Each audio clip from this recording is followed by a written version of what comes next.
कहानी उसकी जिसने कभी दीवारों पर उकेरे थे सपने, आज गोंड पेंटिंग से बनाई अलग पहचान। जिसने खाने के लिए कभी मजदूरी की तो कभी रिक्शा चलाया लेकिन नहीं मानी हार, मगर आज देश विदेश के म्यूजियम्स की शोभा बढ़ा रही है जिसकी पेंटिंग्स।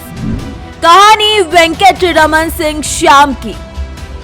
अक्सर आपने देखा होगा कि बच्चे खेलते कूदते हुए मिट्टी पर, घर की दीवारों पर, जमीन पर पानी से कुछ आकार बनाते रहते हैं जिनका मकसद शायद घर की दीवारों को गंदा करना नहीं होता। ये बात अलग है कि बड़े यही समझ लेते हैं और उनके कान भी मरोड़ लेते हैं।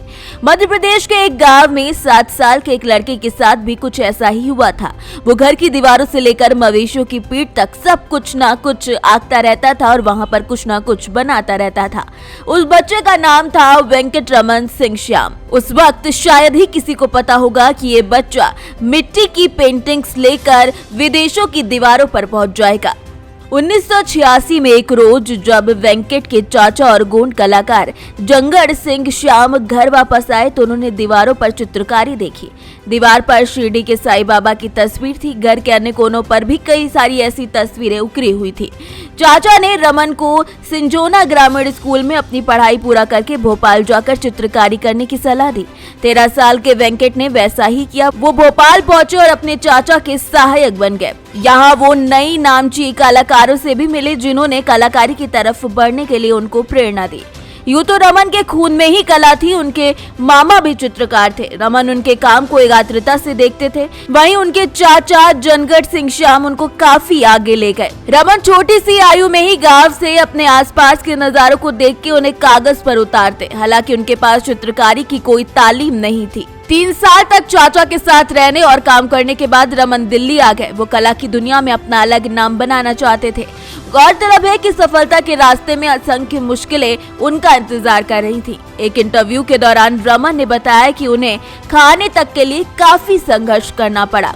रमन बताते हैं, मैं कई तरीके के काम करता, कभी मजदूरी करता तो कभी बावर्ची का काम करता, रिक्शा चलाता, घरों की पेंटिंग भी करता।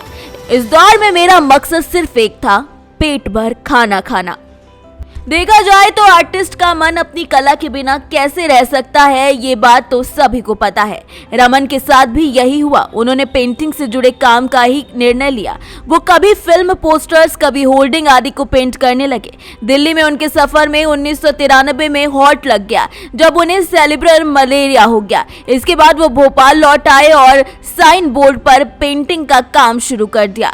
8 साल तक भोपाल में साइन बोर्ड पेंटिंग का काम रमन करते रहे। इसके बाद 3 जुलाई 2001 की सुबह उन्हें एक ऐसी खबर मिली जिसने उन्हें अंदर तक झकझोर दिया। उनके गुरु जंगड़ सिंह श्याम की मौत हो चुकी थी। इसके बाद वो टूट चुके थे लेकिन उन्होंने अपने अंदर के आर्टिस्ट को टूटने नहीं दिया। सबसे पहले रमन ने विदेशों के म्यूजियम्स को घूमना शुरू किया, उनके अध्ययन शुरू किए। पिकासो जैसे पेंटर्स का काम करीब से देखा। इसके साथ ही उन्होंने अपनी आंखों से नहीं बल्कि लोगों की आंखों से पेंटिंग बनाना शुरू किया।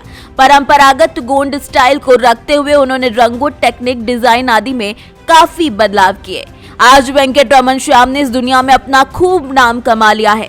2002 में उन्हें मध्य प्रदेश सरकार ने सम्मानित भी किया। वो कला के माध्यम से धरती की समस्याओं को दर्शाने की कोशिश करते आए हैं। यानी कि देखा जाए तो एक छोटे बच्चे ने अपने सपने को बचपन में ही तय कर लिया था और उसके बाद अपनी मेहनत और लगन से उसे जवानी में आते आते साकार भी कर दिया। ऐसा ही हर किसी को करना चाहिए ताकि सपने केवल सपने ना रह जाए।